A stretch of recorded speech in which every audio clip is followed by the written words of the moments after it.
Actor Kalaiyarasan அவர்களை அன்போடு மேடை கழைக்கிறோம். காஸ்டியூம் டிசைனர் ஸ்வர்ணா அவர்களை அன்போடு மேடை கழைக்கிறோம். Sorry, I'm very bad in names. எல்லாரையும் பேர் சொல்லலாம்னு நினைச்சேன். நிச்சயமா ஒரு 5 பேராவது விட. ஒரு சின்ன கனவா தான் இது ஆரம்பிச்சது. இது வந்து ஒரு ஓடிடி பிளாட்ஃபார்முக்கான ஒரு சின்ன படமா ஆரம்பிக்கணும்னு ஆரம்பிச்சது. we are so glad red joint partner பண்ணி இதை வந்து தியேட்டர் கொண்டு வர மூர்த்தி சார் ரொம்ப நன்றி. நவி ஸ்டுடியோஸ் தேங்க்யூ ஸோ மச். ஆக்சுவலாக மாரியோட படம் பண்ணோன்னு நாங்கள் எதிர்பார்க்கவே இல்லை. ஆனால் நாங்கள் பண்ணுற அடுத்த படம் வந்து ஒன்று மாறி அடுத்து Ram. So we are so happy. இந்த வருஷத்துக்குள்ளேயே 2 படமும் வந்துடும் நினைக்கிறேன். ஸோ இது வந்து ஒரு கதை நாயகனின் கதை, மாறின்ற ஒரு கதை நாயகனின் கதை, சொந்த கதை. அதுதான் எங்களுக்கு வந்து this is very special for us. சொல்ல வேண்டிய ஒரு கதை. திருநெல்வேலி மாதிரி வளமான ஒரு தேசத்துல எப்பவுமே நம்ம மீசையை முறுக்கிட்டு அவசியமில்லாத பந்தாக்கள் பத்தின படங்களுக்கு நடுவில் பசியோட இருக்கிற ஒரு பையன் வாழைத்தாறு சுமக்கிற ஒரு கதை. அந்த பசியை மறந்தவன் ஓடி இன்னைக்கு வந்து ஒரு மாரி செல்வராஜா உருவாக்கிய ஒரு கதை. So this movie is special. And பாட்டு கேட்டிருப்பீங்க. This is my favorite voice. Thank you, Santosh sir, giving us great songs. Some of the artists here, நாங்கள் சும்மா தான் 2-3 ப்ராஜெக்ட் தான் பண்ணியிருக்கோம் ஹாட்ஸ்டாரில்.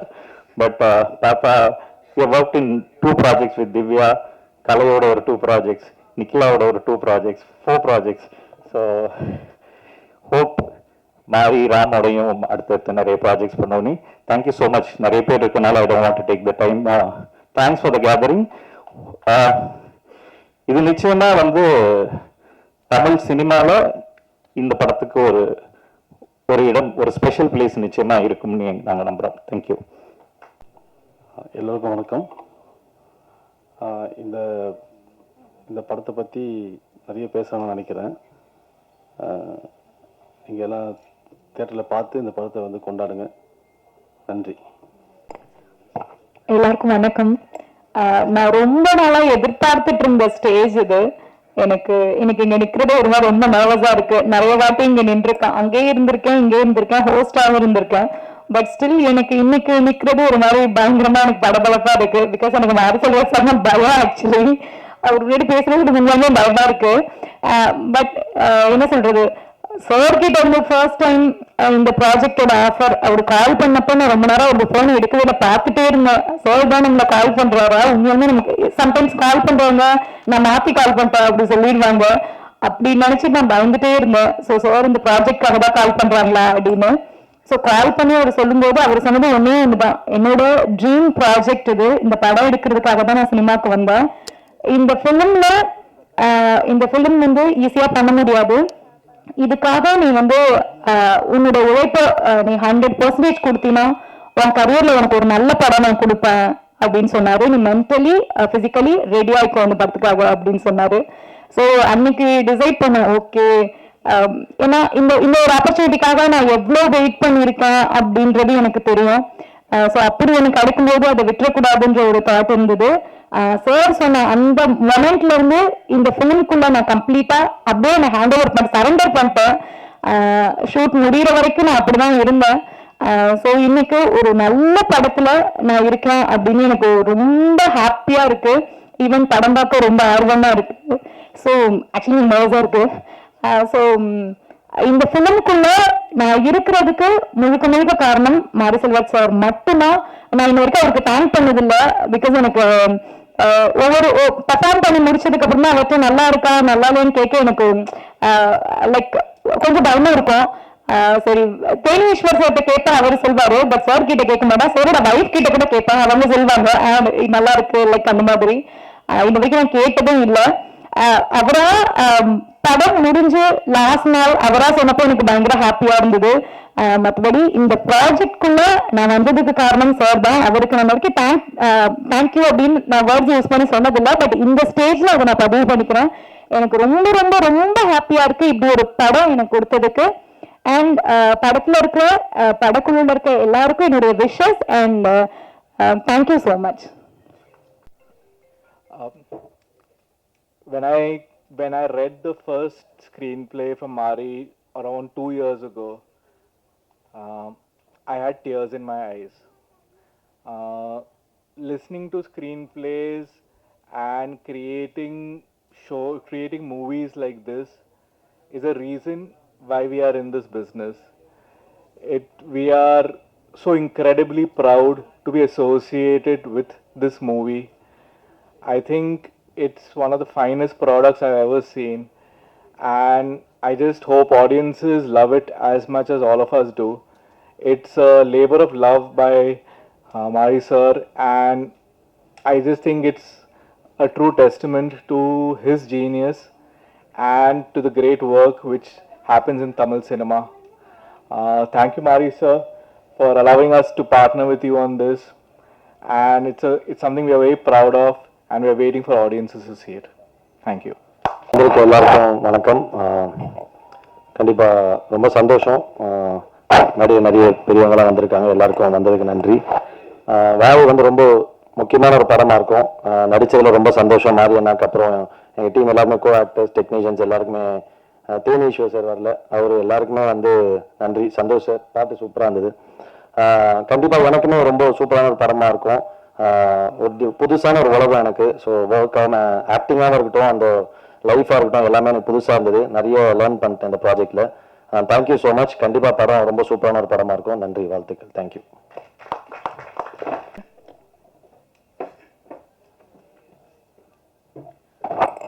எல்லாருக்கும் வணக்கம். ரொம்ப சந்தோஷமாக இருக்குது. ஏன்னா என் கெரியர்லேயே வந்து எனக்கு மறக்க முடியாத ஒரு படம் தான் வாழை. நான் நடித்ததுலேயே ஒரு டிஃப்ரெண்ட்டான கேரக்டராக இருந்துச்சு, டிஃப்ரெண்ட்டான எக்ஸ்பீரியன்ஸாக இருந்துச்சு. ஸோ எல்லாருமே அது பார்க்குறதுக்காக நானும் வெயிட் பண்ணிகிட்டு இருந்தேன். எனக்கு நான் நடித்ததை விட அந்த 2 பாய்ஸ் வந்து எப்படி வந்து ஸ்க்ரீனில் வந்துடும் அப்படின்றது பார்க்குறதுக்கு நான் ரொம்ப நாள் வெயிட் பண்ணிகிட்டு இருந்தேன். So finally it's releasing. அப்போது எல்லாரும் பார்த்துட்டு அவங்களுக்கு என்ன என்கரேஜ்மெண்ட்டோ அதை கொடுத்துருங்க, எங்களை சப்போர்ட் பண்ணிடுங்க. தேங்க்யூ. அனைவருக்கும் வணக்கம். ஸ்டேஜில் கூப்பிடுவாருன்னு எதிர்பார்க்கல. எனக்கு இது ரொம்ப ஒரு நெகிழ்ச்சியான ஒரு மேடை தான் இது. நாங்கள் எல்லாமே சார்கிட்ட அசிஸ்டண்ட்டாக இருந்து கிட்டத்தட்ட எனக்கு மாறி ஒரு செல்வன் தான் கூப்பிட்றோம். மாறின்றது இங்கே ஸ்டேஜில் வந்து அப்படி வருது. ஒரு 13 இயர்ஸாக பழக்கம் எங்களுக்கு. ஸோ நாங்கள் பேசாத கதைகள் கிடையாது, ட்ராவல் பண்ணாத இடங்கள் கிடையாது. ஸோ நிறையா பேசியிருக்கோம். அவர்கிட்ட எப்பவுமே அந்த டைமில் கதை எழுதி முடிச்சுட்டு சார் அந்த கதை ஓகே சொல்லி நீ படமாக பண்ணு அப்படின்னு சொன்னதுக்கப்புறமா சார் மூலியமாகவும் சரி நானும் சரி நிறைய ஏறி இறங்கி ட்ரை பண்ணியிருக்கோம் பரியரும் பெருமாள் வந்து படமாக பண்ணுறதுக்கு. அப்போதெல்லாம் ரொம்ப ஒரு ஏக்கம் இருந்துகிட்டே இருக்கும் அவர் கண்ணில். இது எப்படியாவது நம்மக்கிட்ட படம் பண்ணணும் அப்படின்ற நிறைய கதைகள் சொல்லணுன்றது. அது ஒரு தடவை அப்புறம் ரஞ்சித் அண்ணா அவர்கள் மூலிமா அந்த படமாக அது நடந்து, அது இப்போது மாறிக்கிட்ட நிறைய பேர் கதை கேட்கறதுக்கு வெயிட் பண்ணிட்டு இருக்காங்க. நிறைய பேர் அது வந்து படமாக பண்ணணும்னு நினைக்கிறாங்கன்னும் போது அதை விட சந்தோஷமான ஒரு விஷயம் வேறு எதுவுமா இருக்குமான்னு தெரியல. இதுதான் நான் ஒரு ஃபுல் சர்க்கிளாக பார்க்குறேன் லைஃப்லேயே. ஏன்னா மாறிட்ட சொல்கிறதுக்கு அவ்வளோ கதைகள் இருக்குது செல்வத்திட்ட. ஒரு லைஃப் எக்ஸ்பீரியன்ஸ்லேருந்து கதைகள் எடுத்து பண்ணாவே அவ்வளோ சொல்ல வேண்டியது இருக்குது. ஸோ எனக்கு தெரிஞ்சு இப்போ தான் அவர் சொல்ல ஆரம்பிச்சிருக்காரு. இன்னும் நிறைய சொல்லுவார். அது நானும் தொடர்ந்து எல்லா இதுலையும் கேட்டுகிட்டே இருக்கணும் அப்படின்றது தான் என்னோட ஆசை. என்னோட நண்பனாக செல்வத்தோட படங்களோட ரசிகனா எனக்கு ரொம்ப ஆர்வமாக இருக்கேன். எல்லா படமும் அவர் எழுதிட்டு படிக்க கொடுப்பாரு, படிச்சுட்டு சொல்லுவோம். பட் இந்த கதை படித்தப்போ இது எப்படி ஒரு படமாக பண்ண போகிறாரு, ஏன்னா அதில் ரொம்ப அவருக்கான பர்சனல் வழிகள் இதில் ரொம்ப நிறையா இருக்குது. அவரோட லைஃப் இருக்குது. இது எப்படி படமாக எடுக்க போகிறாரு, அதுக்கு ரொம்ப அது காட்சிப்படுத்துறதுல இதில் எல்லாத்தையுமே அவருக்கு ரொம்ப சிரமமாக இருக்குமே நினச்சேன். நேற்று படம் பார்க்கும்போது அதெல்லாம் மீறி எப்படி இவ்வளோ அழகாக இவ்வளோ சூப்பராக அதை ப்ரெசென்ட் பண்ணியிருந்தாருன்னு எனக்கு அது 2 நாளாக அதே தான் யோசனையாக இருந்துகிட்டே இருந்தது. இதில் நடித்த அந்த பசங்களாக இருக்கட்டும், திவ்யா அவர்களாகட்டும், நிக்கிலா விமல் அவங்களாக இருக்கட்டும், இதில் எல்லாருமே சினிமாட்டோகிராஃபி பண்ண தேனீஸ்வர் சார், குமார் அண்ணன், சந்தோஷரோட மியூசிக் எல்லாமே வந்து அவுட் ஆஃப் தி வேர்ல்டு இருந்தது. எனக்கு ரொம்ப பெருமையாக இருந்தது இந்த படம் வந்து செல்வம் பண்ணி நவி ஸ்டுடியோஸில் திவ்யா அவங்க ப்ரொடியூஸ் பண்ணி ஒரு பொண்ணு பேர்லேயே அந்த கம்பெனி ஆரம்பித்து அவங்க இது பண்ணதில் ஹாட் ஸ்டார் மாதிரி ஒரு கம்பெனி இங்கே பேக் பண்ணுறது நினைக்கும் போது ரொம்ப சந்தோஷமாக இருந்தது. இது முக்கியமாக தமிழில் தான் இது ரொம்ப ஆரோக்கியமாக இது நடக்குதுன்னு பார்க்குறேன். இந்த மாதிரி ஒரு இயக்குனரோட அவரோட கதைகளையும் இந்த மாதிரி விஷயங்களையும் தொடர்ந்து அதை இங்கே படுறதுக்கான சூழல் இருந்துகிட்டே இருக்குது. அது இன்னும் நிறையா இந்த மாதிரி செல்வமாக இருக்கட்டும், அவங்க ஹாட் ஸ்டாரும் இந்த மாதிரி தொடர்ந்து படங்கள் பண்ணணும்னு நான் ஆசைப்பட்றேன். ரொம்ப சந்தோஷம். தேங்க்யூ. அண்ணன் மாதிரி தான், அண்ணன் மாதிரி தான். நானும் சும்மா வந்தேன், என் மேலே உட்கார வச்சாங்க. ரொம்ப சந்தோஷமாக இருக்குது எனக்கு. இந்த படம் நாங்கள் டீமாக பேசும்போதே எங்கே பேசினாலும் வாழை எதிர்பார்த்துட்ருக்க, நாங்களாம் ரொம்ப பார்க்கணும் ஆசைப்பட்டுருக்க படம். ஏன்னா அண்ணனை வந்து ஒரு இடத்துல சொல்லியிருப்பார், என்னை புரிஞ்சுக்கணும், என் கோபத்தையோ என் கதைகளையோ என்னோட எமோஷன்ஸை புரிஞ்சுக்கணும் வாழை வந்தால் உங்களுக்கு தெரியும்னு. எனக்கு கண்டிப்பாக அது நடக்கும்னு நம்புகிறேன். எனக்கு அந்த படம் அவ்வளோ இது. அந்த அண்ணனை பார்த்துட்டு சொல்லியிருந்தார், ஐயோ பார்க்க மிஸ் பண்ணுறோன்னு, அவங்களும் பார்க்க ஆர்வமாக இருக்கும்னு. எல்லாருக்கும் வாழ்த்துக்கள். திவ்யா அக்கா அவங்க ப்ரொடியூசர் ஆகிருக்காங்க, தொடர்ந்து பண்ணணும். எங்களை மாதிரியானவர்களுக்கும் ப்ரொடியூஸ் பண்ணணும். இன்ப நாள் இது, இனிய நாள் இது. மேடையில் விட்டிருக்கும் திரைச்சிப்பிகளே, கலைச்சிப்பிகளே, விழாவில் கலந்து கொண்டு வந்திருக்கும் நண்பர்களே, பத்திரிகை சோழர்களே, ஊடக நண்பர்களே, உங்கள் அனைவருக்கும் என் பணிவான மாலை வணக்கத்தை மகிழ்வோடு தெரிவித்துக் கொள்கின்றேன். மொத்தத்தில் என்னவோ ஒரு உண்மை இந்த விழாவில் முழு வெளிச்சம் போட்டு காட்டத்தான் செய்கிறது. ஆம், கபாலி தந்த ரஞ்சித், கர்ணன் தம்பி மாரி செல்வராஜ் இருவரும் இந்த மேடையில். இந்த நிகழ்வை உண்மையிலேயே மாரி செல்வராஜை இந்த திரையுலகு தந்த தம்பி ராம் அவர்களையும் ரஞ்சித் அவர்களையும் ஆத்மார்த்தமாக வாழ்த்துகிறேன். இந்த பாடல்கள் எல்லாம் நான் ஒரு 10 தினங்களுக்கு முன்பு தான் பார்த்தேன். என்ன ஒரு மேஜிக் வந்து சந்தோஷ் நாராயணனுக்கும் மாரி செல்வராஜுக்கும் ஒரு ஒட்டி பிறந்திருக்கிறது. செவியிலே செந்தேன் மழை, புவியிலே சந்தோஷ் நாராயணன் சங்கீத அலை என்பது போல் அங்கிங்கனாதபடி எங்கும் பிரமாதமாக இந்த பாடல்கள் பட்டி தொட்டி எங்கும் பட்டொலி வீசி ஒலிக்கும். இப்படிப்பட்ட சூழ்நிலையில் இந்த படம் தயாரிக்கிறது, அதுவும் ஹாட் ஸ்டாருக்கு உண்மையிலேயே நன்றி சொல்லி, குட்டி சாருக்கு உண்மையிலேயே நன்றி சொல்லிக்கிறேன். என்கிட்ட கூட அவர் நிறைய பேசியிருக்காரு. பட் அதுக்கு முதல் பொட்டு வந்து தம்பி மாரி செல்வராஜ் வச்சிருக்கிறார். எழுதி வைத்துக் கொள்ளுங்கள், இது மிக உயரிய படைப்பாகவும் கலைப்படைப்பாகவும் வசூல் சாதனை படைக்கக்கூடிய படைப்பாகவும் உருவாகும். அதில் எல்லளவும் மாற்றமில்லை. அப்படிப்பட்ட ஒரு சூழல் இந்த படம் உருவாகி இருக்கிறது. இந்த படத்தை பார்க்க வேண்டும், அதுவும் இது ஹாட் ஸ்டார் மட்டும்தான் வரணும்னு போது இல்லை இது தேட்டருக்கு எப்படி எத்தனாப்பா, அது ஒரு பெரிய மாஸ் வரவேற்பு இருக்குன்னு மாரி செல்வராஜ் சொன்னேன். அந்த உந்துதலோ என்னவோ அவர் வந்து இந்த படத்தை வந்து திரையரங்கத்துக்கு எடுத்துன்னு வந்திருக்கிறாரு. உண்மையிலேயே என் எண்ணத்தை பூர்த்தி செய்த மாரி செல்வராஜுக்கு அகம் குளிர மகிழும் கலந்த மகிழ்ச்சியை தெரிவித்துக் கொள்கின்றேன். இந்த படம் மிக உயரிய கலைப்படைப்பாக இருக்கும். மாரி செல்வராஜை பற்றி எங்களுக்கு வந்து உண்மையிலேயே மிகப்பெரிய வரப்பிரசாதம், இந்த திரையில் கிடைத்த ஒரு பெரிய வரம், தவம் மாரி செல்வராஜ். இதுதான் என்னால் இப்போது சொல்ல முடியும். காலம் உங்களுக்கு அதை அடையாளம் காட்டும் என்று சொல்லி விடைபெறுகிறேன். நன்றி, வணக்கம். அனைவருக்கும் மாலை வணக்கம். மேடையில் அமர்ந்திருக்கும் திரைத்துறையை சார்ந்தவர்களுக்கும் வணக்கம். யதார்த்த படைப்பாளி மாரி செல்வராஜ் முதல் முறையாக அவரது துணைவியார் தயாரிப்பாளராக அவரது அவதாரம் எடுத்துள்ளார். அவருக்கு இந்த நேரத்தில் என்னுடைய வாழ்த்துக்கள். பாட்டு ரொம்ப பிரமாதமாக வந்திருக்கு. சந்தோஷ் நாராயணன் சார் அவர்களுக்கும் தி அவர்களுக்கும் வாழ்த்துக்கள். இது ஒரு ஆக சிறந்த படைப்பாக இருக்கும் அப்படின்றத மாத்திரம் என்னால் உறுதியாக சொல்ல முடியும். அதை நீங்களே இன்னும் அடுத்த மாதம் ரிலீஸ்க்கு இருக்குது, பார்க்க போகிறீங்க, தெரிஞ்சுப்பீங்க. இந்த மாதிரி படங்களுக்கு சப்போர்ட் பண்ணுற டிஸ்னி ஹாட் ஸ்டார் அவர்களுக்கு இந்த நேரத்தில் பாராட்டுகளும் வாழ்த்துக்களும். இந்த மாதிரி படத்துக்கு தொடர்ந்து நல்ல உங்களுடைய பத்திரிகை ஊடக நண்பர்கள் பெரிய சப்போர்ட்டாக இருக்கணும்னு இந்த நேரத்தில் கேட்டுக்கொண்டு, இந்த படத்திற்கு எனக்கும் ஒரு சிறிய வாய்ப்பை தந்த மாரி செல்வராஜ் அவர்களுக்கு நன்றிகளை தெரிவித்துக் கொண்டு படம் வெற்றி பெற வாழ்த்துகிறேன். நன்றி, வணக்கம். அனைவருக்கும் வணக்கம். 2018 இதே ஸ்டேஜ் தான் நீலம் ப்ரொடக்ஷனுடைய first event Pariyerum Perumal. So அன்னையிலேருந்து தான் மாரி செல்வராஜ், இந்த மேடையிலேருந்து தான் பரியேறும் பெருமாள் தொடங்குச்சு. அண்ட் நீலம் ப்ரொடக்ஷனும் தொடங்குச்சு. இன்னைக்கு நவ்வி ஸ்டூடியோவும் வாழையும் இந்த இடத்துல தான் தொடங்குது. And apart from that Ranjith, உங்கள் ஹேர் ஸ்டைல் எனக்கு ரொம்ப பிடிச்சிருக்கு, ரொம்ப நல்லா இருக்கு. அண்ட் பரியேறும் பெருமாளுக்கும் நன்றி, நீலம் ப்ரொடக்ஷனுக்கும் நன்றி. அண்ட் மாரி செல்வராஜ்கிட்ட கேட்டால் நான் என்ன பேசுறது புதுசாக அவனை பற்றி, ஏதாவது பேசுங்க ஆனால் என்னை பற்றி பேசுங்கன்னு சொன்னான். என் கூட 7 கடல் 7 மலை யாராவது ரொம்ப நாள் ஏறி இறங்கியிருக்காங்கன்னா அது மாரி செல்வராஜ் தான். இது முதல்ல ஏறின மலை அப்படின்னா நாகர்கோவில் டிஸ்ட்ரிக்ட்ல இருக்கக்கூடிய எல்லா மலையும் நாங்கள் ஏறி இறங்கணும், தங்கமீன்களுக்கு லொக்கேஷன் தேடி. அப்போ கண்டுபிடிச்சா அவங்களோட மலையேறது சுவாரஸ்யமாக இருந்துச்சு. ஏன்னா ஒரு பள்ளத்தாக்கு அளவு கதை கொட்டி கிடக்கும். அவன் சொன்ன காதல் கதையை எடுத்துகிட்டே இருக்கலாம்னு நினைக்கிறேன். அதில் ஒரு சின்ன பீஸை, ஒரு பால்யத்தில் இருந்த ஒரு க்ரஷ்ஷை எந்த கிரிஞ்சும் இல்லாமல் ஒரு படம் பண்ணியிருக்கான், அதாவது வாழை அப்படின்னு நான் நினைக்கிறேன். அண்ட் அதுக்கடுத்து மலை ஏறினதுன்னா 2009-10 ஆனந்த யாலை, அந்த ஆனந்த யாலை மலை அச்சன் கோவில் வெஸ்டர்ன் காட்ஸோட இன்னொரு இடம்.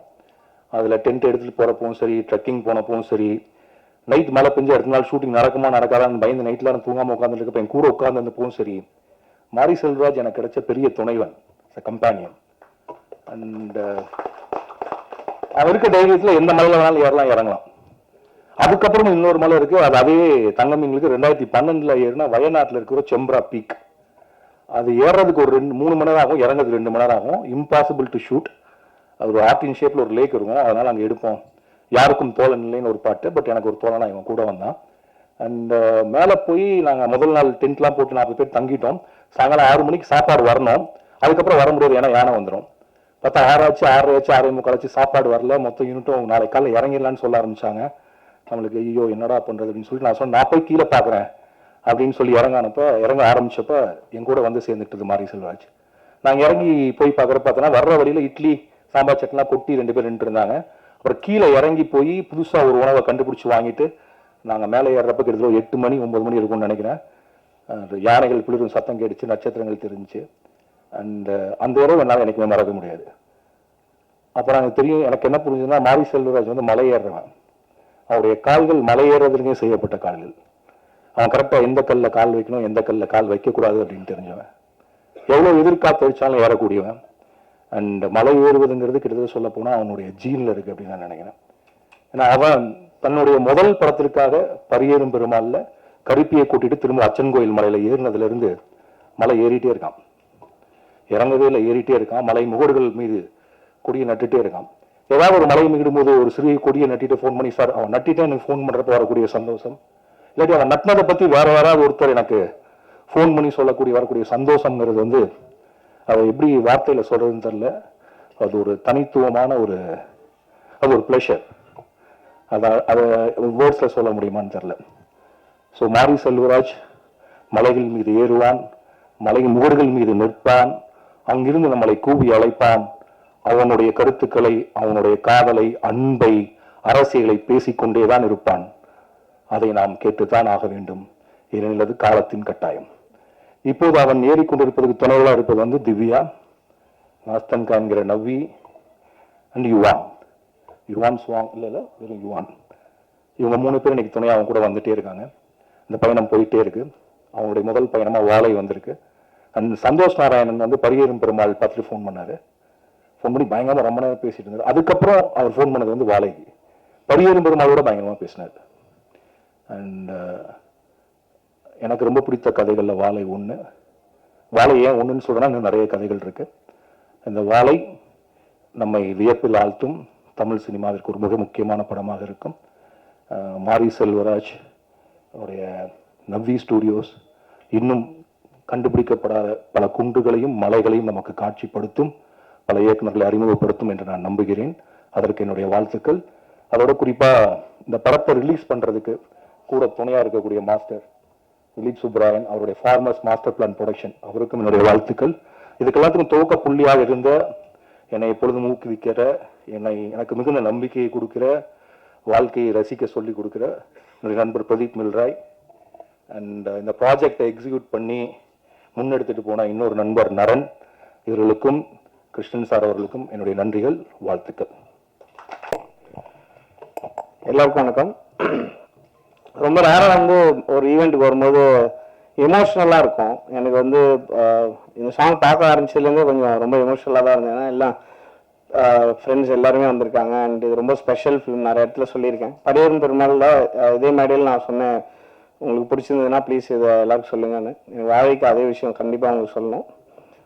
2011 வந்து நானும் ரஞ்சித் வந்து ஒரு ஹாஸ்பிட்டலில் நின்று ஒரு 6 லட்சம் இருந்தால் அந்த படத்தை எப்படியாவது நம்ம வாங்கி ரிலீஸ் பண்ணிடலாம், அந்த மாதிரி ஒரு லெவலில் வந்து அட்டைக்கத்தி பற்றி பேசியிருந்தோம். அப்போ 6 லட்சம்ன்றது வந்து ஒரு 60 வருஷம் ஆனாலும் வர முடியாத ஒரு பணமாக இருந்தது எங்களுக்கு. அந்த இடத்துலேருந்து ரஞ்சித் அதுக்கப்புறம் ஸ்டுடியோ கிரீன் ஞானவேல் ராஜா அவர்கள் படம் பார்த்தது, நான் அப்படியே சைட்லேருந்து இந்த ஃபாரஸ்ட் கம்ப் படத்தில் எல்லா இடத்துலையும் இருப்பாங்க, அது மாதிரி நான் பார்த்துட்டு இருக்கேன் இவங்க எல்லார் லைஃப்பையும். கபாலி வந்தது. கபாலி வந்தப்போ எனக்கு கால் பண்ணி சொன்னார், எனக்கு என்ன படம்னே புரியல. அப்படியே ஆமாங்க சரி சரி அப்படின்னா, அப்போ கொஞ்ச நாள் கழிச்சு தான் புரிஞ்சுது ரஜினி சாரோட படம் பண்ணுறாருன்னு சொல்லி. அப்போது தானு சாரும் அதில் பயங்கரமாக சப்போர்ட் பண்ணாங்க. அந்த படம் பண்ணும்போது என்கிட்ட வந்து சொன்னார் ரஞ்சித், மாமி என்னோட டீம்லாம் விட்டுறாதா, புதுசாக நீ பாட்டு ஆள் கூட்டு வந்துடாத, நீ வந்து எப்பயுமே ஒர்க் பண்ணுறவங்களோட ஒர்க் பண்ணு அப்படின்னு சொல்லி சொன்னார். ரொம்ப நான் யூஸ்வலாக அப்படி இருக்கணும்னு ஆசைப்பட்டேன். அவங்க சொல்லும்போது ரொம்ப எமோஷனலாக இருந்தது. நீங்கள் நம்ம கட்டி பிடிச்சி தேங்க்யூ ரஞ்சித், எனக்கே எப்படி கேட்குறதுன்னு தெரியல அப்படின்னு சொன்னேன். ஸோ அங்கேருந்து அதுக்கப்புறம் பரியரும் பெருமாள் வரும்போது நானும் இன்னொரு படம் இருக்குது நீ பார்க்குறியான்னு சொல்லி மாறி அனுப்பிச்சாங்க. மாறிட்ட நான் பேசும்போது எனக்கு இது வந்து நம்ப முடியாத அளவுக்கு ரொம்ப செம்மையாக இருந்தது. நான் சொன்னேன், நான் ஒரு பாட்டு பண்ணி தரேன், நீங்கள் அப்புறம் கொஞ்சமாவது ஷூட் பண்ணிட்டு வாங்க, அதுக்கப்புறம் நம்ம பார்க்கலாம் அப்படின்னு சொன்னேன். அப்புறம் ஷூட் பண்ணிட்டு வந்தோன்னே அப்போ தான் நான் ராம் சாருக்கு ஃபோன் பண்ணி டார்ச்சர் பண்ண ஆரம்பித்தேன்.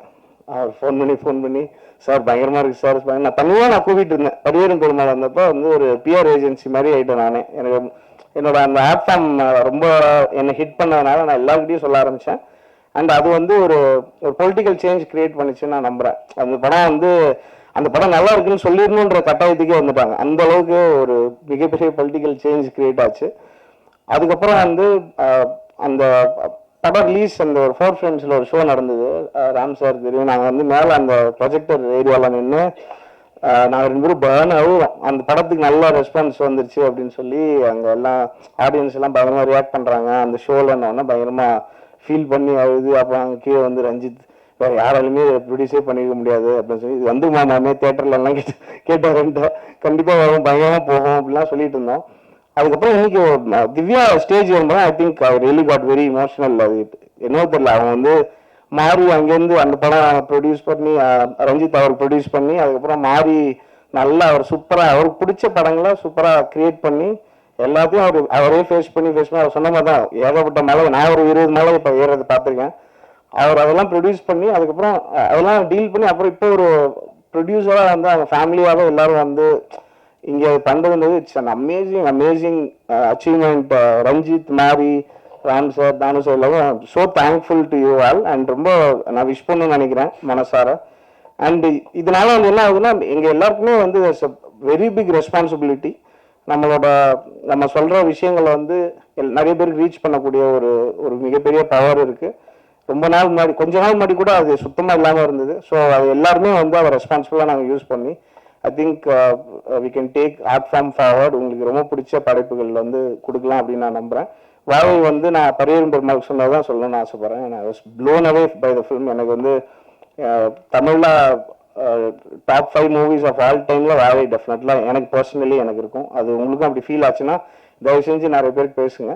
இது வந்து திருப்பியும் ஃபர்ஸ்ட் படம் தான். எங்களை மாதிரி ஃபிலிம் மேக்கர்ஸ் டெக்னீஷியன்ஸ்க்கு வந்து எல்லா படமும் ஃபர்ஸ்ட் படம் தான். எந்த படத்துலனா டோட்டலாக அவுட் ஆகலாம். ஸோ நீங்கள் தயவு செஞ்சு உங்களுக்கு பிடிச்சிருந்ததுன்னா பயங்கரமாக ஸ்ப்ரெட் பண்ணுங்கள் உங்களுக்கு எந்த அளவுக்கு பிடிச்சிருந்தது. அண்ட் ரொம்ப தேங்க்ஸ். 50 படம் வந்து ரிலீஸ் ஆகிருக்கு. I am so happy that this is the first stage. எனக்கு இந்த 50 ஃபிலிம்ஸ்க்கு அப்புறம் கிடச்சிருக்கிற first stage. I am so grateful உங்கள் முன்னாடி இது நடக்குது. And thank you all for support. நான் முதல்ல எங்கேயுமே வரமாட்டேன். அப்போ வந்து ஆடியோ லஞ்ச் பேண்டாக போட்டு வாங்கன்னு சொல்ல லெவலில் இருந்தது. ஸோ இப்போ 5 நிமிஷம் பேசுகிற அளவுக்கு டெவலப் பண்ணி விட்டதுக்கும் சப்போர்ட் பண்ணதுக்கு ரொம்ப ரொம்ப நன்றி. தேங்க்யூ. அனைவருக்கும் வணக்கம். ப்ரெஸ் மீடியா வந்திருக்க ஃப்ரெண்ட்ஸ் எல்லாருக்கும் நன்றி. சந்தோஷ் வந்து ஒரு கான்சர்ட்டுக்காக அப்ராட் போயிருக்காரு, அதனால தான் நான் பேசிகிட்டு இருக்கேன். இங்கே இருக்கிற சிலரோட எங்களோட ஜேர்னி ஃபர்ஸ்ட் படத்துலேருந்து கண்டினியூ ஆகிட்டுருக்கு. ரீசெண்டாக ராம் சாரோட 7 கடல் 7 மலையில் அசோசியேட் ஆனோம். நிறைய கற்றுக்கிட்டோம் சார் உங்கள்ட்ட இருந்து. ரொம்ப தேங்க்ஸ். ரஞ்சித் அண்ணா, அத்தக்கத்தியிலேருந்து இப்போ வரைக்கும் எங்கள் ஜேர்னி கண்டினியூ ஆகுது. நெக்ஸ்ட் வீக் கூட நாங்கள் பாட்டில் ராஜா நீலம் ப்ரொடக்ஷன் சார்பாக ப்ரொடியூஸ் பண்ணுற படத்தில் ஃபர்ஸ்ட் சிங்கிள் ரிலீஸ் பண்ணுறோம். தென் மாரி செல்வராஜ்னா அண்ட் சந்தோஷ் நாகண்ணா, திருப்பி பரியரும் பெருமாள், கர்ணனை தொடர்ந்து இப்போ Vaazhai. We are very honour to associate with this movie sir. படம் வந்த உடனே உங்கள் எல்லாருக்குமே புரியும் ஏன் சொல்கிறோன்னு. இது அவங்களோட பெஸ்ட் ஒர்க்காக கண்டிப்பாக இருக்கும். அண்ட் இந்த ஹீரோ சந்தோஷ் அண்ணா தான். எங்களுக்கு எத்தனை ஒரு பிளாக் பஸ்டர் ஆல்பம் கொடுத்துருக்கீங்கண்ணா. வாழை ஆல்பமில் மொத்தம் 4 சாங்ஸ். இப்போ ஃபர்ஸ்ட் சாங் பார்த்தீங்க தென்கிழக்கு, தீபாதி இருக்காங்க, யுகபாரதி அண்ணா எழுதியிருக்காங்க.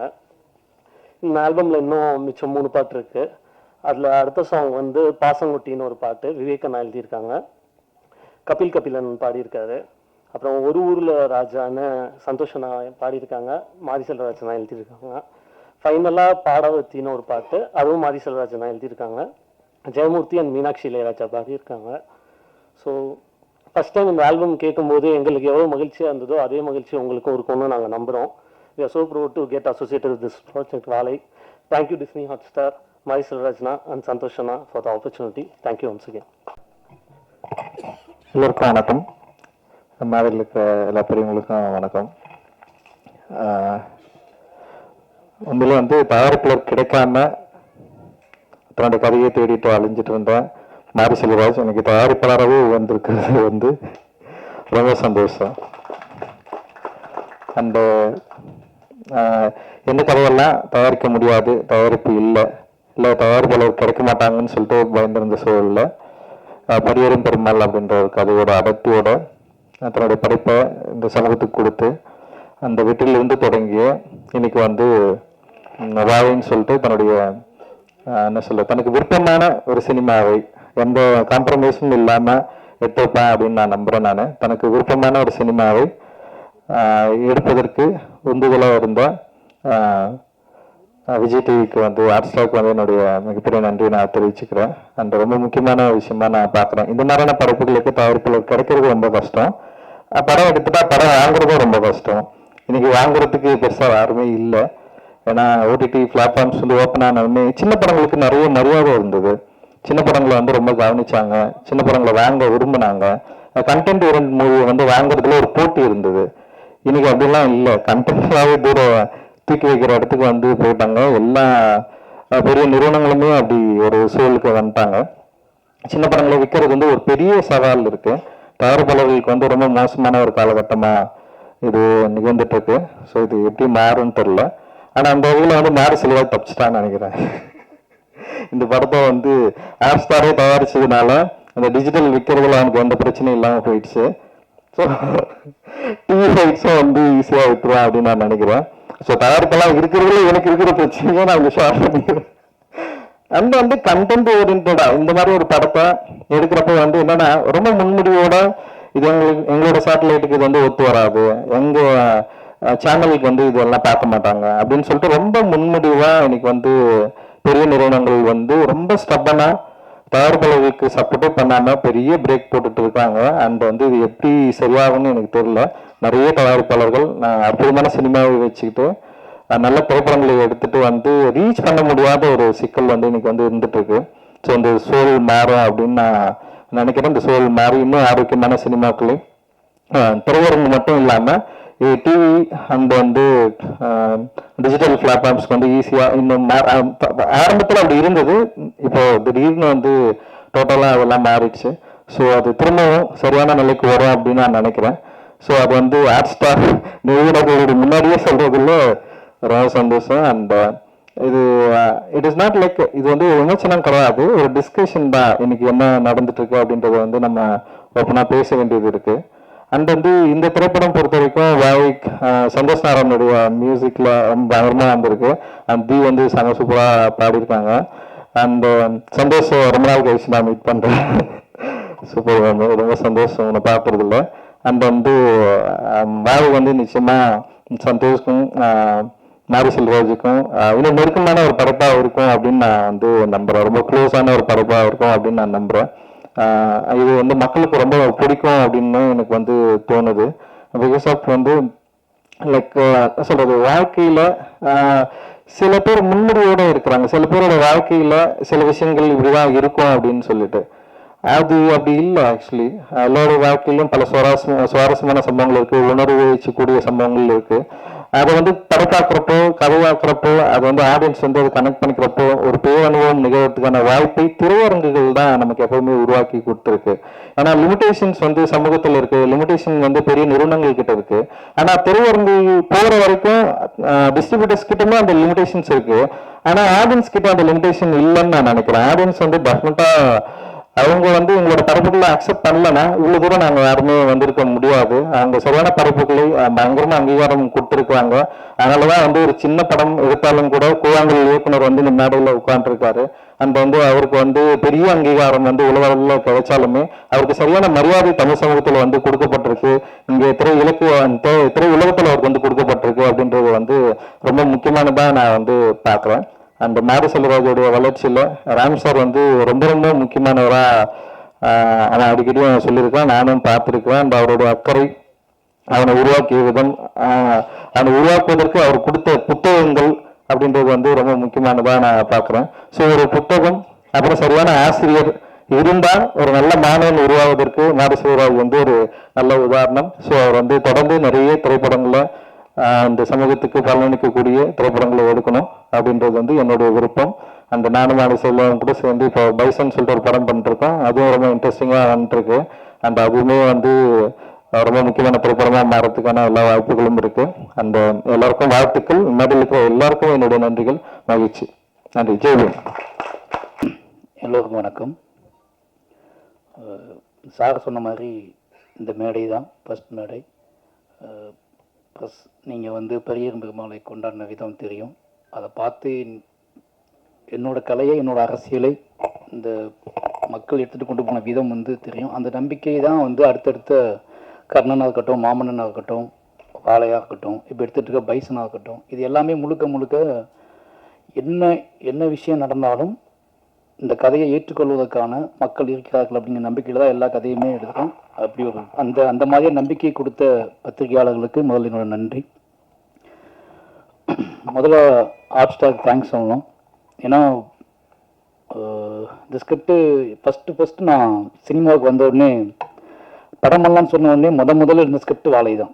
ஃபஸ்ட்டு வந்து சின்னதாக ஒரு இந்த கதையை சொன்னேன் டைரக்டர்கிட்ட, இது வேணால் எழுதி வைடா அப்படின்னு சொன்னார். அதை எழுதி வச்சு ஒரு சின்ன பட்ஜெட்டில் பண்ணிடலாம் அப்படின்னு சொல்லி 50 லட்ச ரூபா அந்த கூட அந்த படம் பண்ணிடலாம் அப்படிங்கிற முடிவோடு இருந்த படம் தான் வாழை. ஏன்னா இது எடுத்தாலும் என்னோட அடுத்த கதைக்கு என்னால் போக முடியும் அப்படின்னு நம்பிக்கிட்டு இருந்தேன். அப்போ அந்த அறிவுக்கு நான் அப்படி நம்பிக்கிட்டு இருந்தேன். இது எடுக்காமல் நம்மளால் அடுத்த படத்தை எடுக்கவே முடியாது. ஏன்னா இது அவ்வளோ பாதிப்பு ஏற்படுத்தின ஒரு கதை எனக்கு. அதில் அப்போ காலப்போக்கில் வந்து என்ன ஆகி போச்சுன்னா நான் நிறைய வாசிக்க ஆரம்பித்தேன், நிறைய படங்கள் பார்க்க ஆரம்பித்த உடனே எனக்கு தெரிஞ்சு இதை வந்து நம்ம வந்து கஷ்டப்பட்டு எடுக்கக்கூடாது, இது நல்லா எடுக்கணும், நம்ம வந்து அடித்து பிடிச்சி எடுக்கக்கூடாது, இந்த வாழை வந்து மிக சரியானதாக டைம் கிடைக்கும் போது எடுக்கணும் அப்படின்னு முடிவு பண்ணிட்டு தான் தள்ளி வச்சுட்டு பெரியர் பெருமாள் எழுத ஆரம்பித்தேன். பெரியர் பெருமாள் அப்போ இதே அளவுக்கு பெயின்ல கதை எழுதுவோம் தனியாக அப்படின்ட்டு பெரியர் பெருமாள் எழுத ஆரம்பித்தேன். பெரியர் பெருமாள் வந்து என்னோடய ஜேர்னி ஸ்டார்ட் ஆகிடுச்சு. இப்போ இந்த கதை என்ன பண்ணுறது உள்ளுக்குள்ள அழுத்திக்கிட்டே இருந்துச்சு. பெரியர் பெருமாள் ரிலீஸ் ஆச்சு, கர்ணன் ரிலீஸ் ஆச்சு, மாமன்னன் ரிலீஸ் ஆச்சு. மாமன்னன் எழுதி முடிச்சிட்டேன். அப்போ வந்து இந்த வேலை என்ன பண்ணுறதுன்னு வச்சுட்டு இருக்கும்போது நரன் ஒரு நாள் வீட்டுக்கு வந்து ஆஃபீஸ்க்கு வந்தார். சும்மா பேசிகிட்டு இருக்கும்போது இந்த மாதிரி ஏதாவது பண்ணுங்க அப்படின்னு சொல்லும்போது நான் வேலை கதையை சொன்னேன். நீங்கள் இருக்க இவ்வளோ பிஸியில் எப்படி பண்ணுவீங்கன்னு கேட்கும்போது நான் ஏதாவது கேப்பை நான் வந்து பண்ணிவிடுவேன், இது எனக்கு இது கதையும் தேவையில்லை, ஸ்கிரிப்ட் புக்கும் தேவையில்லை, எதுவுமே தேவையில்லை, நீங்கள் ஓகே சொன்னால் நான் பண்ணிவிடுவேன் போய் அப்படின்னு சொல்லி அப்படி தான் வாழை வந்து ஸ்டார்ட் ஆச்சு. உடனே ஹாட் ஸ்டார் பேசினாங்க. அந்த கதையை கேட்ட அடுத்த நிமிஷமே நம்ம பண்ணுறோம் சார்னு சொல்லிட்டாங்க. நான் மாமன்னன் ஷூட்டிங்கில் இருந்தப்போ மாமன்னன் கேப்பில் அந்த படத்தை நான் வந்து மாமன்னன் ரிலீஸ் ஆக முன்னாடி இந்த படம் பண்ணி முடிச்சிட்டோம். நிச்சயமாக அந்த ஃபங்க்ஷன் வைக்கிறதுக்கு முதல் ரீசன் காரணம் என்னன்னா, ஃபர்ஸ்ட் சிங்கிள் சும்மா சாதாரணமாக ரிலீஸ் பண்ணிடலாம், என்னோட பசங்களுக்காக தான் அந்த ஃபங்க்ஷன் வைக்கிறேன். என்னோட பசங்கன்னா பொன்வேலுக்கும் ராகுலுக்கும் தான் இந்த ஃபங்க்ஷன் வைக்கிறேன். ஏன்னா அவங்க சின்ன பொண்ணா இருந்தாங்க அந்த படம் எடுக்கும்போது, இப்போ வளர்ந்துட்டானுங்க. பைசன் எடுக்க ஷூட்டிங் போயிருக்கேன், ஜூனியர் பேம்போல் நின்றுட்டு இருக்கானுங்க. நீ என்ன பண்ணிக்கிட்டு இருக்க, நாங்கள் வந்து 1.5 வருஷமா நீங்கள் வந்து நான் அவ்வளோ பில்டப் பண்ணி நடிச்சு ஸ்கூலில் லீவ்லாம் கேட்டு பில்டப் பண்ணி வச்சுருக்கோம், நீ வந்து இங்கே வந்து வேறு படம் எடுத்துக்கிட்டு இருக்க, மாமன்னு எடுத்தா ஓகே, அடுத்து பைசன் படம் எடுக்க வந்துட்டா, எங்களை எப்போ தான் காட்டுவா அப்படின்னு அவனுக்கு என்னை கேட்காமலே முறைச்சிக்கிட்டே இருந்தானுங்க 2 பேருமே. சரி சீக்கிரமாக ஏதாவது பண்ணிவிடுவோன்னு சொல்லிட்டு தான் அந்த ரிலீஸு. அப்போ அந்த ஸ்டேஜ் ஒன்று போட்டு அவனுங்க இதுக்கப்புறம் நிறைய லீவ் கேட்போம்ல ஸ்கூல்லலாம், அதுக்கெல்லாம் எவிடன்ஸும் கிரியேட் பண்ணணும் அப்படிங்கிறதுக்காக தான் அந்த ஃபங்க்ஷன். அதனால் ஃபர்ஸ்ட் சிங்கிள் சும்மா சாதாரணமாக ரிலீஸ் பண்ணது போல அவங்க வச்சு ரிலீஸ் பண்ணுவோம் அப்படின்னு பிளான் பண்ணி தான் ரிலீஸ் பண்ணோம். அதனால் ஆப்ஸ்டாக் ரொம்ப நன்றி. இன்னைக்கு ரொம்ப பிலீவ் பண்ணாங்க. ஏன்னா ஒரு படம் ஷூட்டிங் போயிட்டு இருக்கும்போது என்னோட கமிட்மெண்ட் அவங்களுக்கு எல்லாமே தெரியும். அதனால் இது எப்போ பண்ணுவாருன்னு யோசிக்காம நான் கேட்கணும் காசு கொடுத்தாங்க. போய் இந்த படத்தை நான் முடிச்சுட்டு வந்துட்டேன். இதுக்கப்புறம் இவ்வளோ கேப்பில் எங்களால் வெயிட் பண்ணுறாங்க. நீங்கள் எப்போ வரீங்களா அப்போ வாங்கன்னு சொன்னாங்க. அதே மாதிரி இப்போ எல்லா வேலையும் முடிஞ்சு இப்போ நான் ரிலீஸ் பண்ணுறேன்னா ஓகேன்னு சொல்லி அவங்க வேலையை ஸ்டார்ட் பண்ணியிருக்காங்க. அதனால் Pradeep sir, Krishnankutty sir, Hotstar மொத்த டீமுக்குமே எனக்கு ரொம்ப நன்றி. மெயினாக நான் படத்தை பற்றி பேச வேண்டாம், ஏன்னா அது ஃபஸ்ட் சிங்கிள் தான், நிறைய விஷயங்கள் இருக்குது. மெயினாக எனக்கு நான் பிலீவ் பண்ணுற விஷயம் ஒன்று தான். நான் ஒர்க் பண்ண எல்லாருமே இங்கே இருக்காங்க. ரஞ்சிதனா இருக்காரு, அவர் கூட நான் அடுத்த படம் பண்ணிக்கிட்டு இருக்கேன். அப்போ பானு சார் இருக்காரு, அவர் கூட எனக்கு கமிட்மெண்ட் இருக்குது, படம் பண்ணுறேன். அதுக்கு அடுத்து மூர்த்தி சார் இருக்காரு, ரெட் ஜெயிண்டு, அவங்க கூட ஒரு படம் பண்ணுறேன், கமிட்மெண்ட் இருக்குது. இது ஏன் சொல்கிறேன் அப்படின்னா, நான் என்னவா இருக்கேன் சினிமாவுக்குள்ள, இது எனக்கு பயங்கர திருப்தியாக இருக்குது. என் கூட ஒர்க் பண்ணவங்க என்னோட உழைப்பையும் என்னோட அரசியலையும் என்னோட சினிமா கலையின் மீது எனக்கு இருக்கிற விஷயத்தையும் புரிஞ்சுக்கிட்டு என்னை அரவணைச்சு அவங்க கொண்டு போயிட்டு இருக்காங்க.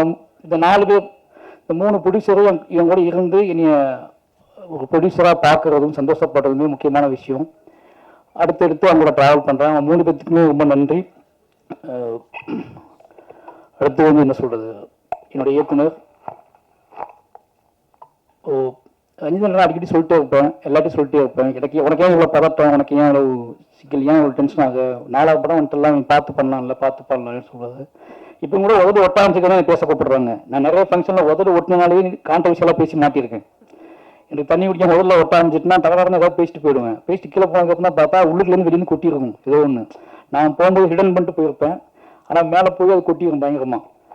அப்போ யோசிப்பேன், இது உள்ளே கடந்திருக்கு, நமக்கு தெரியாமல் கடந்திருக்கு அப்படின்னு யோசிப்பேன். அப்படி நிறைய ஃபங்க்ஷன்லாம் நான் பேசியிருக்கேன். அதுக்கு ஒரே ரீசன் என்ன அப்படின்னா, நிறைய விஷயங்கள் ஓடிட்டே இருக்கும். ரஞ்சிதனை திட்டிகிட்டே இருப்பாரு, டேய் நார்மலாக ஆடுறா, நீ கேஷுவலாக இருக்கு, உனக்கு எல்லா வசதியும் வந்துடுச்சு, நீ சொன்ன எல்லாமே நடக்கும், நல்ல ப்ரொடக்ஷன் வந்துட்டாங்க, ப்ரொடியூசர்ஸ் இருக்காங்க, அப்புறம் ஏன் இவ்வளோ பதட்டப்பட்டு படத்தை எடுக்கிறா, இவ்வளோ வேகத்தை ஏன் போடுறா அப்படின்னு கேட்பாரு. ஒரு கதையை படமாக்குவது என்றால் அந்த கதையை நம்ம ரசித்து அதுக்கான கிராஃப்டை கண்டுபிடிச்சி ஒரு படம் பண்ணலாம். பட் என்னை நானே இயக்குவது அப்படிங்கிறது, என்னோட வாழ்க்கையை நான் இயக்குவது அப்படிங்கிறனால எனக்கு இந்த பதட்டம் போக மாட்டேங்குது. நான் கிரியேட் பண்ணுற எல்லா கேரக்டர்ஸுமே என் வாழ்க்கையில் பார்த்த மனிதர்களாக இருக்காங்க. அவங்க இன்னும் வாழ்ந்துக்கிட்டு இருக்காங்க. அவங்க ஏதோ மூலையிலேருந்து நீ பார்த்துக்கிட்டு இருக்காங்க. அவங்க என்னை இவன் எப்படி மாறிக்கிட்டு இருக்கான், என்னதான் ஆகிக்கிட்டு இருக்காங்க, என்ன பேசுகிறான், இவன் பேசுகிறது எவ்வளோ உண்மை இருக்குது, எவ்வளோ பொய் இருக்குது, இவன் பேசுகிறத ஏற்றுக்கலாமா, நம்பலாமா, வேண்டாமான்னு சொல்லிட்டு அவங்க கண்காணிச்சுட்டே இருக்காங்க. அதனால தான் எனக்கு பார்த்து வந்துகிட்டே இருக்குது. அது மட்டும் இல்லாமல் எனக்கு ஒரு கடமையும் இருக்குது. இப்போ இந்த மேடை எனக்கு ரொம்ப மகிழ்ச்சியான மேடைக்கான காரணம் என்ன அப்படின்னா, இந்த ராகுலும் பொண்ணுகளும் இந்த மேடையில் இருக்கிறது தான். ஏன்னா இந்த வயசுல நான் எப்படி இருந்தேன்னு தெரியும். என் ஊரில் என் சொந்த அக்கா பசங்க தான் வாங்கினேன். என்னோட அக்கா பையன் ஒருத்தர் மாமா பையன், இந்த 2 பேரும் இந்த வயசுல நான் என்னவா இருந்தேன்னு எனக்கு தெரியும். இவங்களுக்கு அங்கிருந்து கூட்டிட்டு இந்த மேலே உட்கார வச்சுட்டேன் அப்படின்னு ஒன்று இருக்குல்ல, இவங்க வழி தேடி போக மாட்டானுங்க. இனிமேல் இவனுங்க இந்த சினிமா, இந்த கலையின் வழியாக இந்த உலகத்தை நல்லா புரிஞ்சுக்குவானுங்க. இந்த கலையின் வழியாக அவனுங்க திசை மாறாமல் வைப்பானுங்க அப்படிங்கிற ஒரு பெரிய சந்தோஷம். ஏன்னா திருநெல்வேலி எப்படி இருக்குன்னு நல்லா தெரியும். அந்த மாதிரி ஊர் அவங்க கூட்டு வந்துட்டாங்க. இவங்களை வச்சு மற்ற பசங்களாம் எப்படி ஆகலானுங்க, இந்த பசங்களை பார்த்து மற்ற பசங்கள்லாம் என் ஊருக்குள்ளே முதல்ல ஒரு கலை உள்ள நுழைய போகுது அப்படிங்கிற ஒரு பெரிய சந்தோஷம் எனக்கு இப்போ அதுதான் அந்த உணர்ச்சி தான் எனக்கு பயங்கரமாக இருக்குது. ஏன்னா அவங்க மண்டபத்தை ஓடிக்கிட்டே இருக்கும். இதுக்கப்புறம் அவங்க பேசுறது, நம்ம படத்தை நடிச்சிட்டோம், நம்ம இதெல்லாம் பண்ணக்கூடாது, இதெல்லாம் பேசக்கூடாது அப்படின்னு சில ரெஸ்பான்சிபிலிட்டிலாம் வரும். ஏன்னா அந்த வயசு நான் எவ்வளோ மூர்க்கமாக இருக்குன்னு எனக்கு தெரியும். எவ்வளோ என் மண்டபத்தில் தோன்ற விஷயத்துக்கெல்லாம் என்ன பதிலும் தெரியாமல் நான் பைத்தியம் முடிச்சு அவங்க வயசுல தான் உட்காந்துட்டு இருக்காங்க. ஆனால் அவனுங்கள நான் வேகமாக ஓடி முட்டி மோதி அவனுங்க நான் உருவாக்குறதுக்கான ஒரு மேடையை கிரியேட் பண்ணிட்டேன் அப்படிங்கிறது பெரிய சந்தோஷம். அப்படி ஒரு மேடை அப்படி நீ உருவாக்குன ராம் சாருக்கு தான் ரொம்ப நன்றி சொல்லுவேன். ஏன்னா நீ உன்னோட வேலை படம் பண்ணி நீ ஜெயிச்சு காசு சம்பாதிக்கிறது இல்லை, நீ ஒரு விக்டிமாவே இருந்தது. அதனால உன்னோட கதையை நீ எப்பவுமே அழுத்தம் திருத்தமா சொல்லிக்கிட்டே இருக்கணும். நீ என்ன ஆனாலும் எதுவும் பின்வாங்கிடாத. உன்னோட கதை அப்படிங்கிறது உனக்கான கதை மட்டும் இல்லை, உனக்கு பின்னாடி வரப்போகிற சந்ததிகளுக்கான கதை. அதை எப்பவும் மிஸ் பண்ணாத. நீ என்ன ஆனாலும் நாவிடாதுன்னு சொன்னதுனால தான் முழுக்க நான் அது கூடவே டிராவல் பண்ணிக்கிட்டே இருக்கேன். சொன்ன மாதிரி என்ன சொல்கிறது, நான் மீண்டு வெளியே வர்றதுக்கே நாளாகும். என்னோட கதையை முடித்து கொண்டு வெளியே வர்றதுக்கே கொஞ்சம் நாளாகும். அப்படியாப்பட்ட பல கதைகள் தான் தொடர்ந்து நான் பண்ணிக்கிட்டு இருக்கேன். அதனால் என்னோட இயக்குநருக்கு இதே மேடையில் நான் சொன்ன நினைக்கிறேன், என்னோட இயக்குனர் இருக்கிற வரைக்கும் எனக்கு சின்ன மாற்றமோடு நீங்கள் பார்க்க முடியாது. அப்படிங்கிற காரணம் என்ன அப்படின்னா, என்னையை கண்காணிச்சிட்டு இருக்க முக்கியமான கண்களில் அவரோட கண்கள் முக்கியமான கண்கள். ஏதாவது ஒரு ஃபோன் வந்துச்சு நான் முதல்ல யோசிக்கிறது நான் என்ன தப்பு பண்ணுன்னு யோசிப்பேன். சுற்றி முற்றி பார்ப்பேன், நம்ம ஏதாவது ஸ்டேட்டஸ் போட்டிருக்கோமா, இல்லை ஏதாவது அதிகம் பேசிக்கணும்னா ஏதாவது பண்ணியிருக்கோமா, ஏதாவது ஃபோன் பண்ணியிருக்கோமா, யார்கிட்ட பேசியிருக்கோமா, ஏதாவது பேட்டி கிட்டி கொடுத்துட்டோமா அப்படின்னு தான் பார்ப்பேன். ஏன்னா எப்படி வீட்டில் இருக்கிறவங்க எப்படி அப்பா அம்மா மேலே பலம் வச்சுருப்பாங்க. எங்கள் அப்பா அம்மாவுக்கு நான் எனக்கு ஒரு விஷயம் நடந்ததுக்கு அப்புறம் தான் எனக்கு தெரியும். எனக்கு நடப்பதற்கு முன்னாவே என்னை தெரிஞ்சது எங்கள் டைரக்டருக்கு மட்டும்தான். நான் மிட்நைட் கூட ஃபோன் பண்ணிட்டு என்னடா பண்ணா ஒருத்தர் வெளியே காணப்படி உன்னை பற்றி அப்படிம்பாரு. எனக்கு அது பயங்கர ஷாக் ஆகும். எப்படி 12 மணிக்கு போய் தேடி பார்ப்பாரு அப்படின்னு சொல்லி அதெல்லாம் தேடி பிடிச்சது எனக்கு 1 நாள் ஆகும். ஆனால் இவருக்கு மட்டும் இதை பார்த்துருப்பாரு. என்னன்னா பழக்கப்பட்டுட்டே இருப்பாரு, நீ கரெக்டாக இருக்குடா, நீ கரெக்டாக இருக்குடா, நீ ஏன் அவளை பழட்டப்பாட்டா, நீ ரொம்ப லாங், நீ கலை, நீ ஆப்சானுக்குள்ளே இருக்க, அதனால ஆப்சானை மையப்படுத்தியே நீ ட்ராவல் ஆகு அப்படின்னு சொல்லிட்டே இருப்பாரு. அது இருக்கிற நான் தைரியத்தில் தான் ட்ராவல் ஆகிட்டே இருக்கேன். அப்புறம் ரஞ்சித்னு சொல்லி ஆகணும். ஏன்னா முழுக்க முழுக்க அவர் எவ்வளவு வேகமாக இருந்தாலும் தன்னோட இருக்கிற மனிதர்களை பத்திரமா பார்த்துக்கலாம் அவருக்கு நிகழான யாருமே நினைப்பேன். ஏன்னா அவர் ஓடிக்கிட்டு இருப்பார், அவர் முட்டுவார், மோதுவார், எல்லாம் பண்ணுவார், கலவங்களை உருவாக்குவார். ஆனால் பக்கத்தில் இருக்கிறவங்க ரொம்ப பாதுகாப்பாக இருக்கணும் அப்படின்னு நம்பக்கூடிய அந்த மனம் இருக்குல்ல, அதுதான் எனக்கு இப்போ என்னன்னா சரி பாதுகாப்பாக அப்படின்னு சொல்லக்கூடிய விஷயம் இருக்குல்ல, 2 பேர்த்துக்கும் நன்றி சொல்லாமல் பார்த்தாது. அப்புறம் ரெட் ஜெயின் சொல்லணும். வாழை முடிச்சு ஃபஸ்ட்டு பார்ப்பாங்க உதயசேகரன் முன்னாடியே பார்த்துட்டாரு. அதுக்கு ரீசன் என்ன அப்படின்னா, மாமன் பண்ணிட்டு இருக்கும்போதே பார்த்துட்டேன். மாமன் ரிலீஸ் ஆகும் மட்டும் உதயசேகரன் படம் பார்த்துட்டாரு. ஸோ நீங்கள் என்ன யோசிக்காதீங்க, தேட்டருக்கு கொண்டு வாங்க, நான் பார்த்துக்கிறேன் அப்படின்னு சொல்லி. அதுக்கப்புறம் மூர்த்தி சார் பயங்கர சப்போர்ட் எனக்கு. என்னன்னா சார் டைம் நான் மட்டும்தான் ஈஸியாக பேசிட்டு நினைக்கிறேன் உங்ககிட்ட, அப்படி தானே? அவர் தான் அவர் எல்லாம் சொல்லுவாங்க, படம் பண்ணி சண்டை போடாமல் சிரிச்சு பேசிட்டு போவார் நீ தான் மூர்த்தி சார் கிட்ட அப்படின்னு சொல்லுவாங்க. ஏன்னா அவர் ரொம்ப மரியாதையை நீ பார்த்துக்கிட்டாரு. மாமன்னனாக இருக்கட்டும், மாமனோட வெற்றியாக இருக்கட்டும். இப்போ வாழை படம் பார்த்துட்டாரு. வாழையெல்லாம் மூர்த்தி சாருக்கு பிடிக்குமா அப்படி ஒரு டவுட் இருந்துச்சு. ஆனால் படம் முடிஞ்சோடனே எனக்கு சொன்ன வார்த்தை சார் எனக்கு ரொம்ப பிடிச்சிருக்கு சார், நீ பயப்படாதீங்க, இதை தேட்டருக்கு ரிலீஸ் பண்ணலாம் அப்படின்னு சொல்லி தான் ஸ்டார்ட் பண்ணாரு. அதனால் ரெட் ஜெயினுக்கு ரொம்ப நன்றி. அடுத்து மாஸ்டர் திலீப் மாஸ்டர் சொல்லணும். ஏன்னா இந்த படத்தை எப்படி எந்த மாதிரி கொண்டு வரது, யார் சப்போர்ட் இருக்குது அப்படின்னு சொல்லிட்டு நான் கொஞ்சம் ரஞ்சிதனை டிஸ்டர்ப் பண்ணக்கூடாது, நமக்கு தெரிஞ்ச ஆட்களாக டிஸ்டர்ப் பண்ணக்கூடாது, நம்ம ரொம்ப நம்பி நம்ம எமோஷனலாக ஆட்களாக டிஸ்டர்ப் பண்ணக்கூடாது, நம்ம ஒன்று நம்மளே பண்ணிவிடுவோம், இல்லை வெஜ்ஜெண்டை பண்ண சொல்லுவோம், இப்படி தான் பிளான் பண்ணிட்டு இருந்தேன். ஒரு நாள் பைசன் ஷூட்டிங் வந்தார், வாழை காட்டுங்க எனக்கு அப்படின்னாரு. நான் ஷூட் பண்ணிட்டு இருந்தேன். அப்போ கேப்பில் வாழை பார்த்துருங்கன்னு சொன்னேன். வாழை பார்த்துட்டு வந்தார். தலைவா ரொம்ப எமோஷனல் ஆகி அன்னைக்கு ஃபுல்லாக ஷூட் பண்ண மாட்டேன்ட்டார். நீங்களே பண்ணிக்கோங்க, நான் கொஞ்சம் ஃப்ரீயாக விடுங்க அப்படின்னு சொல்லிட்டாரு. ஒரு 2 days பட்டில் ஸ்பாட்டுக்கே வரல, உட்காந்துட்டே இருந்தார். அதுக்கப்புறம் வந்தார். தலைவா நம்ம தேட்டருக்கு பண்ணுறோம், நான் அந்த படத்தில் இருக்கணும் இல்லை, அதான் நீங்கள் இருக்கீங்களா மாஸ்டராக இருக்கீங்களா அப்படின்னு. இல்லை நான் இந்த படத்தோட எல்லா விஷயத்தையும் நான் கூட இருக்கணும், என் பேர் இந்த படத்தில் இருக்கணும் அப்படின்னு ரொம்ப ஆசைப்படுறேன். சினிமாவுக்கு ரொம்ப ஆசைப்பட்ட விஷயம் தான் அப்படின்னு சொன்னார். எனக்கு ரொம்ப சந்தோஷமாக இருந்துச்சு. ஏன்னா அவர் சொல்லும் போது கண்ணு கலந்துருந்துச்சு.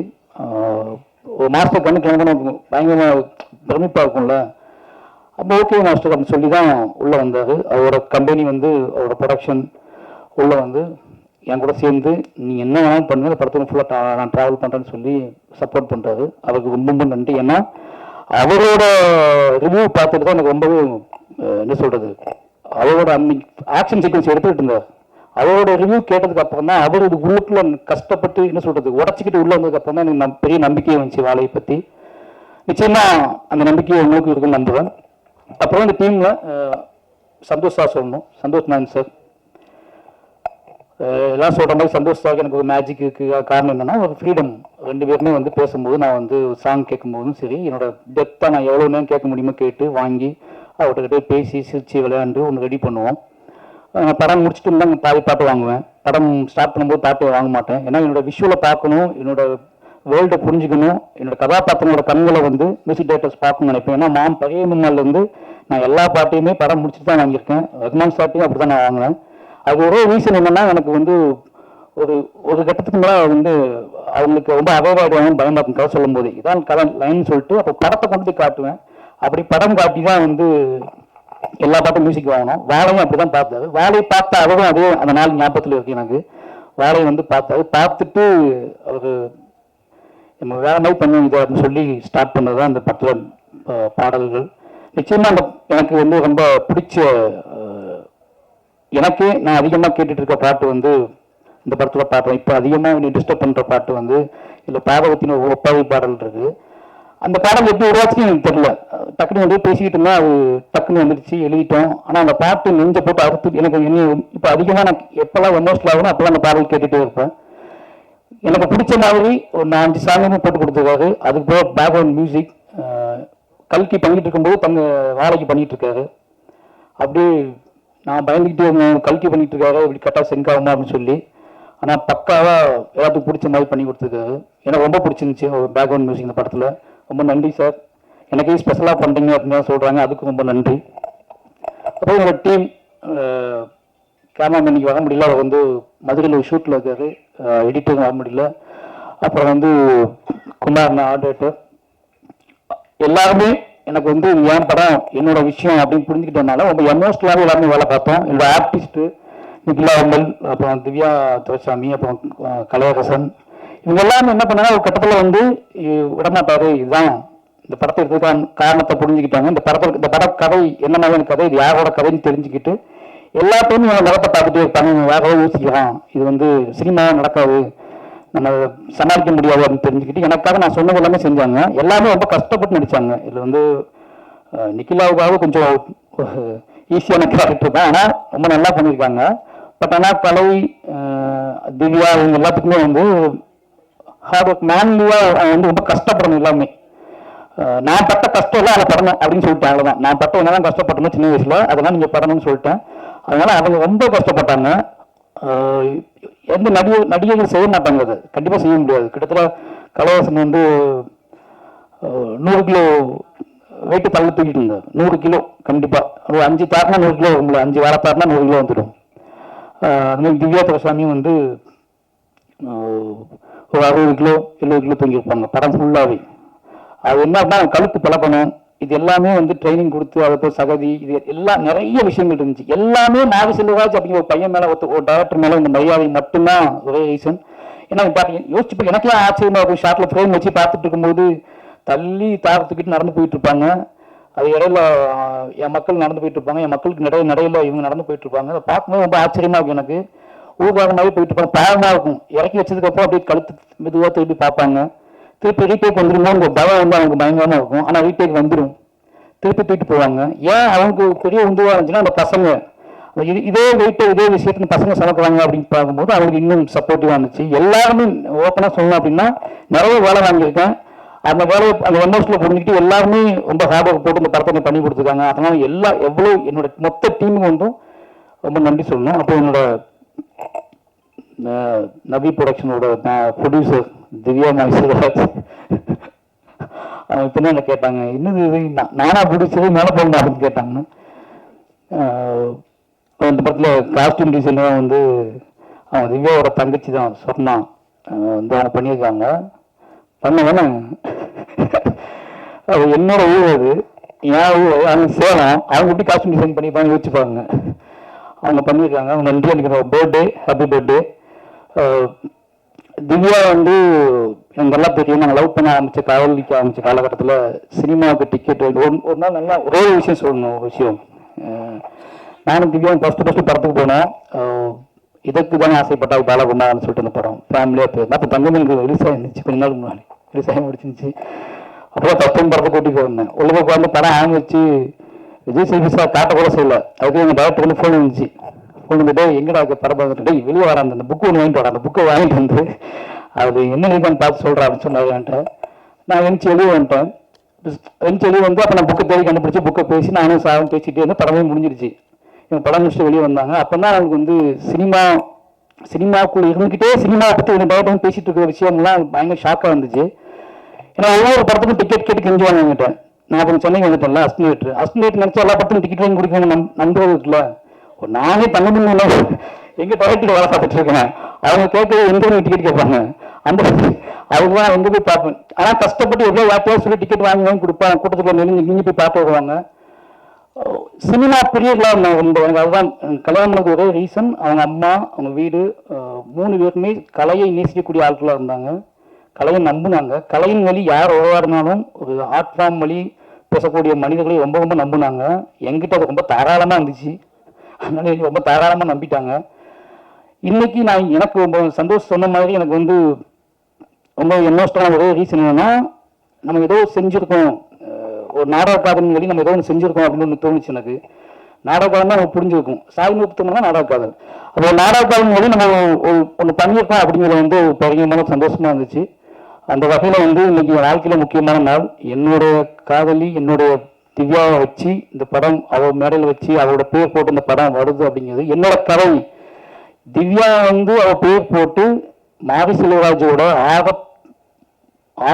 மாரி செல்வராஜோட வாழ்வில் நடந்த ஆகப்பெரும் தூரத்தை அவள் தயாரித்து வெளியிடுறா அப்படிங்கிறது வந்து எனக்கு என் வாழ்க்கையில் வந்து இப்படி நடக்கும் நான் நினைச்சு பார்த்ததே கிடையாது. இது வந்து ரொம்ப பிரமிப்பான விஷயம். நான் இன்னும் யோசிச்சுட்டே இருக்கிறேன், இதை போடலாமா, தூக்கிடலாமா, மாற்றிடலாமா யோசிச்சுட்டு இருந்தேன். ஏன்னா அதுக்கு ரீசன் ஒரே ரீசன் தான், இது என் வாழ்க்கையில் மீள முடியாத தூரம் வேலை. இன்னைக்கு மீள முடியாத தூரம் தான் வேலை.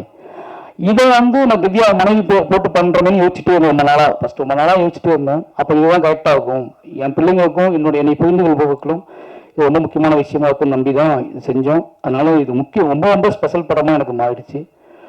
கடைசியாக சொல்லலாம் ஒன்றே ஒன்று தான்,